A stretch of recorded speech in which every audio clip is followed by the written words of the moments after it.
بسم اللہ الرحمن الرحیم۔ السلام علیکم دوستو۔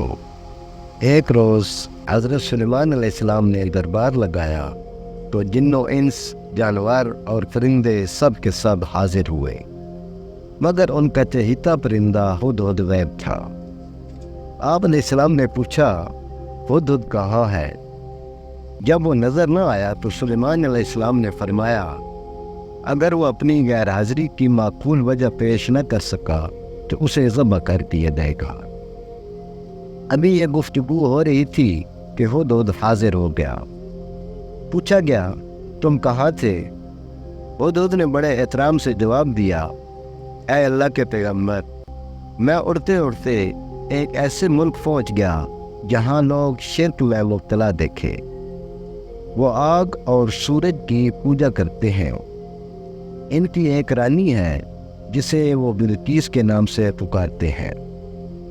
وہ ایک بہت بڑے تخت پر بیٹھ کر حکومت کرتی ہے۔ اس کے تخت میں قیمتی ہیرے، جواہرات اور لال و زمرد جڑے ہوئے ہیں، اور اس کے پاس تمام شاہی سامان، آرائش و نمائش موجود ہیں۔ حضرت سلیمان علیہ السلام نے کہا اگر تمہاری بات سچ ہے تو میرا خط اس ملکہ تک پہنچاؤ تاکہ وہ شرک سے باز آ جائیں، اور خط پہنچانے کے بعد وہاں بیٹھ کر سنو وہ کیا رد عمل اختیار کرتے ہیں، اور پھر آ کر مجھے خبر دو۔ حضرت سلیمان علیہ السلام نے ملکہ بلقیس کو مخاطب کر کے لکھا، بسم اللہ الرحمن الرحیم۔ یہ عزت والا خط سلیمان علیہ السلام کی طرف سے ہے، اور اگر تم اپنے آپ کو بڑا نہیں سمجھتے ہو تو فوراً میرے دربار میں حاضر ہو جاؤ۔ یہ خط دراصل ملک سبا اور اس کی قوم کی طرف دعوت اسلام تھی۔ انہیں شرک سے ہٹا کر توحید کی طرف لانا تھا۔ ہدہد نے خط لے جا کر ملکہ بلقیس کی گود میں گرا دیا۔ ملکہ کے دربار میں اس وقت 300 کے قریب سردار بیٹھے تھے۔ انہوں نے جب خط کا متن سنا تو طیش میں آ گئے اور کہا کہ یہ ہماری توہین ہے، ہمیں اس کا سخت جواب دینا چاہیے۔ مگر ملکہ بہت سمجھدار تھی۔ اس نے انہیں سمجھایا کہ خط سے پتہ چل رہا ہے یہ کوئی عام شخص نہیں، خدا کا پیغمبر ہے، لہٰذا ہمیں حکمت سے کام لے کر اسے آزمانا چاہیے۔ اگر سچا نبی ہوا تو ہم ایمان لے آئیں گے۔ ہدہد یہ ساری گفتگو سن رہا تھا۔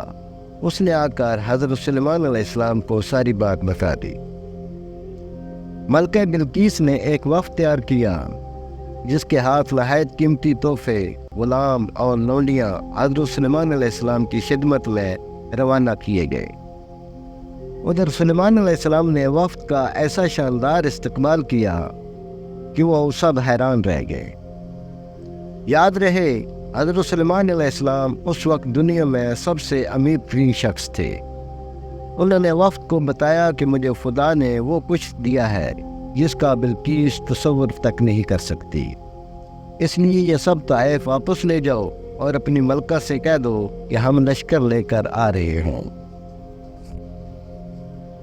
وفد جب واپس چلا گیا تو حضرت سلیمان علیہ السلام نے اپنے وزیروں اور جنات کو بلا کر کہا، تم میں سے کون ہے جو ملکہ بلقیس کا تخت اس کے یہاں پہنچنے سے پہلے لے آئے؟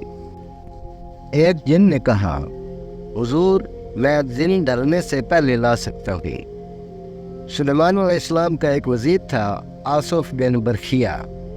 اس نے کہا کہ میں پلک چمکنے سے پہلے لا سکتا ہوں۔ میرے پاس صحیفوں کا علم ہے، اور ایسا ہی ہوا۔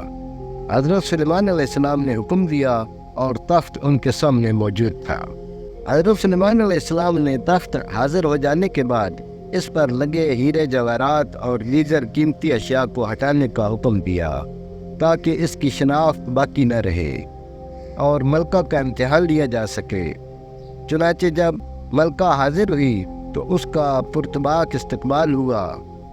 اسے ایک ایسے محل میں لے جایا گیا جس کا فرش ایک مخصوص شیشے کا بنا ہوا تھا، جسے دیکھ کر گمان ہوتا تھا کہ شاید پانی کا چھوٹا سا تالاب ہے۔ لہذا جب ملکہ اس محل میں داخل ہوئی تو فریب نظر کا شکار ہو کر اپنے لباس کو دونوں ہاتھوں سے اوپر کر لیا تاکہ بھیگ نہ جائے، لیکن اس پر قدم رکھنے کے بعد اسے یہ جان کر حیرت اور شرمساری محسوس ہوئی کہ یہ پانی نہیں بلکہ فرش پہ لگے شیشے کا عکس ہے۔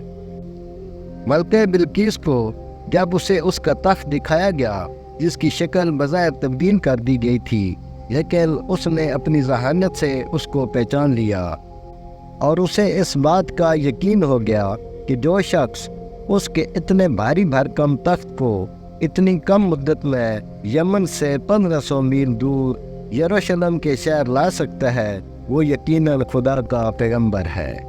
یہ سب معجزات دیکھ کر وہ اور اس کے تمام لشکری حضرت سلیمان علیہ السلام کے ہاتھ پہ مسلمان ہوئے اور کفر و شرک کی دنیا چھوڑ کر توحید کا پرچم تھاما۔